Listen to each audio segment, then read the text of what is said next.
shooting it, they're probably just like, oh, this is going to look ridiculous. And it's like, aha. So you, sir, don't know what smoke and mirrors is. You know, the producer Joe Roth did Young Guns, Bachelor Party, Nightbreed, Three Musketeers. He worked with Charlie Sheen a lot. While You Were Sleeping, Oz the Great and the Powerful, $1 Million Arm, Maleficent, Huntsman, and Triple X 2. I thought that was pretty interesting. So I read he did Triple X 3. Oh yeah, Triple X 3. And then he also did Alice in Wonderland. Big budget. These are two. And the movie that I personally like, but you, sir, were not too thrilled about, Christmas with the Cranks. Oh gosh, I love that movie. It's so ridiculously stupid. It's all based on opinion in their movie, so it's not important. I just derive no joy from it. He did one of the first movies that Joe Roth did was The Fabulous Stains, which was a movie that I saw as a child, and I was like, oh my god, it's a punk rock film. Oh, nice. There was a bunch of punk rock movies that came out in the early '80s because that's whenever the saying was punk rock is dead. There's no more punk anymore. So then all these movies started coming out and saying punk's alive. And it's like, well, that's the direct opposite of punk. Yeah. So yes, you're proving our point. It is dead. So have you ever heard my band, the Brewskis? The ones that you did a lot of Foghat covers. No, we just did original horrible songs. We weren't punk. I just wanted to bring that up. But it's so non-punk that it is some punk. guy said that we were anti-music. Is that punk? That would be punk, yeah. Hey. You're so like against the traditional music that you do untraditional music, so that it makes it punk. Oh, I like that. Hey. Sounds like the Brewskis are going to have a revival. You can't listen to them anywhere, but now on Spotify. Oh yeah. But no, this movie though, and also what I loved about '89 and then during the '90s, there were some really good baseball movies. Like there was a lot of them that came out. I mean, I think the first big surge of baseball films was in the '40s because of Lou Gehrig. Mm-hmm. But then they went away, and then the '80s we had a bunch of them that came out. And you had Field of Dreams. Yep. You had The Natural, which was one of my personal favorite films. Good movie. It's a great movie. A League of Their Own was '90s. Oh, Bad News Bears was '70s. That was awesome. But the Bad News Bears go to Japan. That was the '80s. 0% on that. God, that movie is terrible. And then the '90s was all about kids' baseball movies. Sandlot, Angels in the Outfield, Rookie of Their Own. I love Rookie of Their Own. Yeah, Rookie of the Year. Rookie of Their Own? Oh, League of Their Own. Jeez Louise. Who's the IMDb flub now? Hoffmeyer. Hey, that was a mental gaffe. You can't lie to me. Wait, that's... You water box drinking son of a gun. I hate Metacritic. You know what's the worst moment of my life? I bought a case of beer. It's all surrounded in a box. I open it up and there's glass in it. Went to the recycler. They hailed me as a hero. I said, you can drink the beers too, because I thought they were in boxes. But one of the other producers on this, speaking of 90s movies that we had a big flourish of, in the 80s and 90s, there was a bunch of movies that came out where it's like you found Joe Schmo or Joe Slob, however you want to look at him. And then turns out that they were the distant relative of a king. Like King Ralph. She produced it. Julie Sandauer. Oh, nice. She produced King Ralph right after this. Major League was her first movie. And David Ward directed King Ralph, the director of Major League. See, there you go. Yeah, he also did The Program. Ooh, that's a football movie. Remember that movie was they cut out that scene in The Program that was in the trailer, which they were playing chicken on the highway where they're all lying down and cars were like running over them, but they weren't like well, obviously that would never be able to happen in real life, but that was like in the that movie. Should be cut. Yeah, they cut it, but they weren't actually getting run over. They were just sitting there. They were playing chicken to whoever would get up first was like the scaredy cat. And then it's like, well, in real life, the car would run right over you. It wouldn't, go over top of you. But that's what they were showing in the movie, that the cars were actually going over top of them. And I remember the one scene, the guy was reading a newspaper as this was happening, saying like, oh, we do this shit all the time. And it's like, well, y'all would be killed. Yeah, you're dead. Yeah. But then they cut that out of the movie because kids were actually doing that. Hey, he also directed Down Periscope. Oh, that's a good one. Great cast. Yeah, but that has Frasier in it. Yeah, no, that has Kelsey Grammer. Right. Yeah, the main. Oh, character. Frasier. Yeah, I thought you were saying Brendan Fraser. One of your IMDb guys. And he also he wrote Sleepless in Seattle. Yeah, that was his last big movie. He hasn't really been doing anything lately.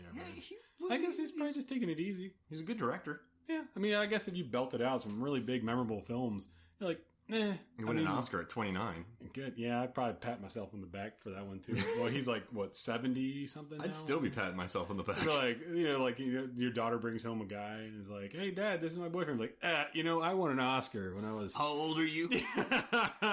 36? Do you have an Oscar? Dump him. Dump him. And get me a box of water.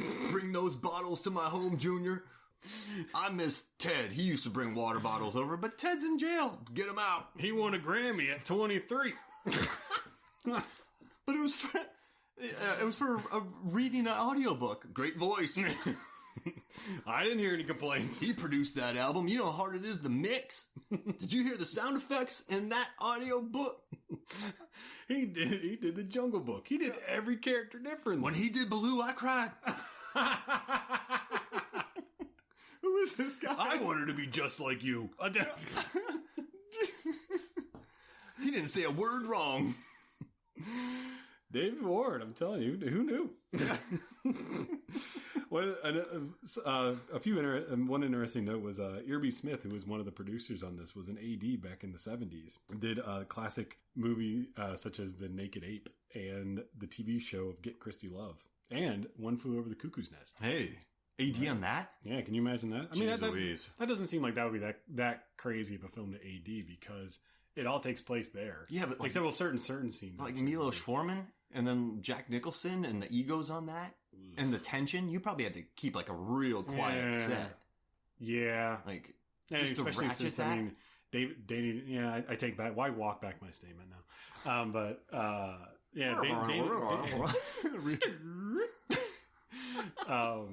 Danny DeVito, I think that was like one of his first films, and he was like fully into it. Like he wanted people to believe that he was actually mentally insane. So you had to deal with that on set. God, tiny little man. That makes no sense. ADNO.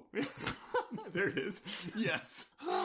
They didn't want him to make this movie, David Ward, because they're like, people can watch baseball on TV all the time. Why are you going to watch it in the movie theater? What? Yeah. Who is this guy?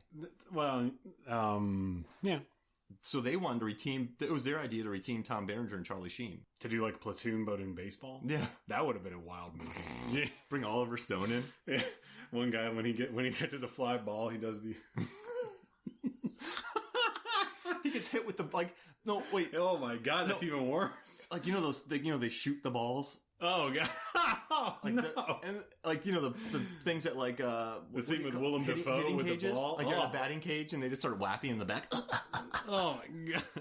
And it goes on longer than the Tropic Thunder one. Jeez Louise! And then also, I don't know, man. I think they were having Charlie Sheen throw 125 pitches a day. God, that would blow your arm out. Yeah, he's like. When he says arm was jello, it probably was. I'm sure, yeah. He was probably like, I don't want to do this movie anymore. I'm going to live off my dad's money for a minute. I'm going to go do Wall Street. Yeah. Which would have been right around the time. Yeah. So people didn't know him much for that, so it's kind of crazy. But he wasn't really a well-known actor at that point. He was mainly known for his brother, Emilio, and... he had done Wall Street and Platoon, but he was like a young buck building up his stuff. Yeah, he would have been like the hot item of the moment. And he was in Red Dawn? Was he in Red Dawn? Well, I would say check IMDb, but... yeah, that's lies. I have a Patrick Swayze 3-pack around here. We'll try. Only a 3-pack? Wow, you poser. Yeah, I bought it for Youngblood, the podcast we did. We did a podcast about the movie Youngblood. It's a hockey film. And you can't rent it or stream it anywhere. You have to buy it. I'll tell you, man. That's very MFF. That's pretty. That. That's definitely punk rock. I mean. Yeah. How about this? I'm going to take a break. We don't even re-record right now. We're going to go punk rock it somewhere, which isn't punk rock if you're still going to do that. I'm going to go punk rock at Publix. We get a sub. When we get back, we'll talk more Major League. Welcome back to Movies, Films, and Flicks. And I just searched the lying website known as IMDb, just joking. And he had done Young Guns and 8 Men Out before this. 8 Men Out. I sound like a robot. He portrayed a baseball player, Chicago. He portrayed a real person. Yeah. And so we're doing Young Guns next. Yes. I made the suggestion to do Young Guns after this one because I love that movie. I'm down for anything. I don't care. That's such a great movie. I don't remember Young Guns 2 that well, but Young Guns was definitely great. I don't even need to be topical. I just like covering movies. Young Gun on a bed of roses. Is that the song? No, and Unwanted, Dead or Alive. Bed of Roses is a movie he starred. No, that was a Christian Slater movie. With Penelope, with Penelope and Miller. Was that War of the Roses? No, Bed of Roses. Or was that Michael Keaton that did War of the Roses? Wait, War of the Roses? That was a movie. Yeah, I think, wasn't that Meryl Streep? I thought that was Michael Keaton, too. Bed of Roses is Christian Slater. And then War of the Roses, War of the Worlds. What? Michael Douglas and Kathleen Turner. I knew there was a Michael in there. Yeah, your facts. I'm good. I'm telling you. But no, all right, so we haven't talked about something big. And that is, would you say the MVP of this movie? And that's Bob Uecker? Yes, I would definitely say that. Just a bit outside. You can't say goddamn on the radio. No one's listening. Nobody's listening. I love the lines. He says, listen to the roar of the crowd. He takes his microphone and shoves it outside and nothing. He's like, yeah. And then I love how later on they're like, the two guys in the press box, they pretend that they're the crowd. They're like, whoa, whoa, whoa, clapping. And, that was fun. Oh yeah. I love Bob Uecker when he takes the whiskey and uses it like it's cologne, puts a little bit in his hand. But yeah, he was a real baseball player. He was a catcher for the Braves, the Cardinals, and the Phillies from 1962 to 1967. Wow. And then after that, he was more famous for being an announcer for nearly 30 years. And then he did beer commercials. And director David Ward did not know that he was an announcer, even though he was pretty famous for being an announcer, Bob Uecker. And he knew him for his Miller Lite. He knew him for his Miller Lite beer. Jumped ahead of you and stole your thunder. No, son of I'm the Thor of stealing thunder. I'm going to call up the Brewskis and say that the reunion is off. That's a good thing. See, you those shows cost years of my life.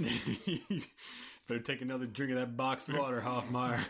So I also love the line in this where I will take another sip of boxed water. It's delicious. But I love when he said the Indians lost a heartbreaker tonight, 9-0. They're threatening to crawl out of the grave. They just set the camera on him and let him go, which I love. Well, he's a comedian as well. Oh, was he? He was a comedian as well as as an announcer. So he had all this for years underneath his belt. So they kind of have to be storytellers. So I used to listen to the Tampa Bay Rays games a lot. I used to go swimming, and then I put the game on and just get my exercise in there to when I had when my knee hurt, swimming's real good. So I would listen to the games, and the announcers, you begin to really become buddies with your radio announcers for these shows. And so I bet at the park, but he definitely would tell stories. Yeah. I mean, you kind of have to in order to keep everybody interested in what you're listening to. It's just kind of like if they were just going, okay, and the pitch. Strike two. Can you imagine if James Gammon was the announcer? Whiskey. So third strike of the day. Catcher is terrible. He can't even crouch. He's standing straight up. Just a bit outside. This is the first time I've ever seen a catcher standing up. Who does he think he is? A cinematographer? So for this backstory of the cinematographer, so on our other podcast, we've been building up the cinematographer, and I had an idea, people talk about how would I get in the industry? I say, I don't know. My uncle was a studio exec, got me my first job at 7. My great grandfather did lighting for silent films. I got nominated for an Oscar when I was 8 years old for that John Wayne picture, Comanche Firefighter, and I didn't even I couldn't walk because I didn't know what I was doing, and I never moved after that. Comanche Firefighter. Great picture. I love those movies from the 60s and 70s. They all had the same, similar names. Yep. I just love listening to... Stagecoach blows up again. What? Stagecoach Commando. Wait, that sounds pretty good, actually. Beach Party Bingo. Ooh, that's a good one. Yeah. They all filmed at that same section of beach, too. All the who's the They must have this cliff everywhere on the planet. You know what I'm talking about, all the parties are there. Yeah. But no, man. I mean, this movie... I totally lost my train of thought because I just want to keep talking about the cinematographer. But I love the bit, the California Penal. Penal. Where'd you play? California Penal. Never heard of him. How'd you get there? I stole a car. Yeah. and Bob Uecker to bring him back to the MVP of the movie when he said, and there's Ricky Vaughn, who is a juvenile delinquent in the off season. Oh, I love that so much. And I love when he calls up Lou. Lou's just selling tires. Like, I got some guys with white walls. Like, let me put you on hold. I got some guys about some white walls on the other line. And Berenger's just laying in a bed in Mexico, just in a depraved lifestyle. This is a joke. I'm hungover. And Wesley Snipes, William A. Hayes, drives up a bug with a Rolls Royce. That was apparently a thing.